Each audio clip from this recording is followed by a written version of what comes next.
Për vite të tëra, jemi quajtur të paqëndrueshëm, paparashikueshëm, shumë të ndërlikuar, por faktet sot tregojnë të kundërtën, po vërtetojmë reforma dhe investime që Ballkani Perëndimor nuk janë pika e dobët e Europës për mundësia e Europës, një tregëri, një krah pune i kualifikuar, një vendodhje strategjike, një rajon që kërkon të rritet me Europën dhe jo në kurrizë të Europës.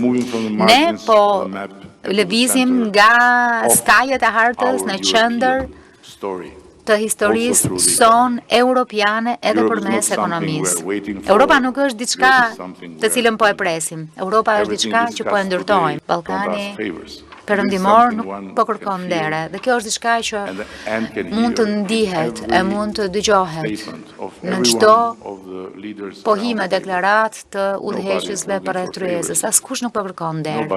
Askush nuk po thret për të shpërbyer me ëmbëlsira. Gjithkush vjen me krenarin për të ofruar vlerë dhe për të ofruar mund e djers. Fal Zotit, nuk duhet gjak. Ne nuk po lutemi për të hyrë në Bashkimin Evropian, nuk po kërkojmë lëmosh.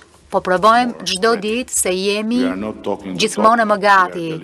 Ne nuk thjesht po flasim, po japim rezultate. Me konvergjencën e Ballkanit Perëndimor, Europa bëhet më e fortë. Nëse Ballkani Perëndimor është stagnacion, atëherë Europa bëhet më e dobët. Nuk ka variant të një Europe më të fortë me një rajon të dobët ballkanik në mes të saj. Dua ta përmbyll duke ju thënë qytetarëve tanë. Nuk po ecim drejt Europës me duart bosh.